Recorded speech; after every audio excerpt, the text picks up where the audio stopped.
Goeiedag en baie welkom vandag weer by jou lekker luister nommer 321. En ons tema vandag is ook ons storie. Woensdag voor Paasfees voel amper soos 'n tussenin dag. Nie die dramatiese tempel skoonmaak van Maandag nie. Nie die intense gesprekke van Dinsdag nie. En nog nie die kruis van Vrydag nie. Dis stil, of so lyk dit. Maar terwyl die wêreld aan die buitekant lyk asof dit asem skep, gebeur daar twee goed agter die skerms. Twee stories wat lynreg teenoor mekaar kom staan. Aan die een kant sit Jesus in Betanië tussen vriende. Hulle wonder, hy weet.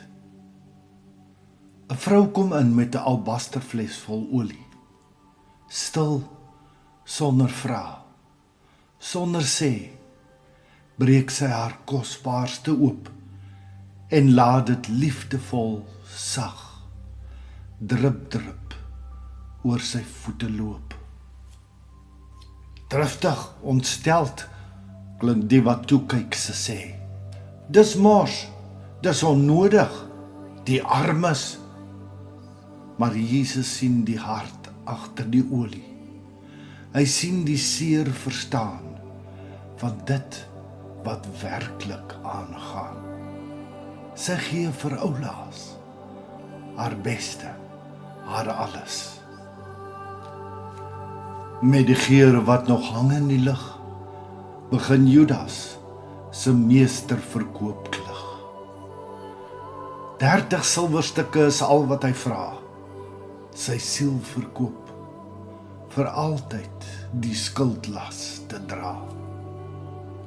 Twee stories, rug teen rug, vermengde geure van eer en kosbaars te gee, met verraad en vat van dit wat ten hemele skree. Die Woensdag vraag, wat doen ek met my kosbaarste? Eer ek hom of verkoop ek hom?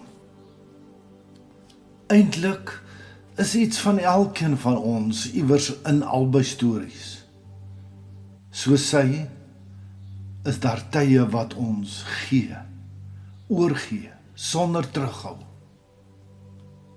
Maar dan is daar ook ons Judas tye, waar ons onderhandel, Jesus verruil vir iets makliker, lekkerder, geriefliker, kosbaarder. Albei deel van die binnekring, saamgeloop, saamgehoor, saam gesien. Maar wie het werklik verstaan? Woensdag was die dag van stille keuses. Dwingende liefde uit 'n hart wat in onvoorwaardelike liefde tuis gekom het. Daarom bereid was om haar kosbaarste te gee. Nie gewag vir die regte oomblik nie. Sy het die oomblik gemaak, gedoen terwyl sy kon. Haar doen was die laaste strooi wat Judas se geldkameel se rug gebreek het. Vermorsing, die armes. So, miskien was Woensdag nie so stil nie, want agter die skerms is hartekeuses getoets. Gee jy jou alles, jou kosbaarste vir Jesus? Of verruil jy Jesus vir wat jy kan kry? Jesus sit nog steeds vandag saam met sy harte vriende by die tafel vir jou en wag. Gaan jy hom eer met jou hart se gee, of omdraai en wegloop om te vat wat jy kan kry? Dit was Woensdag.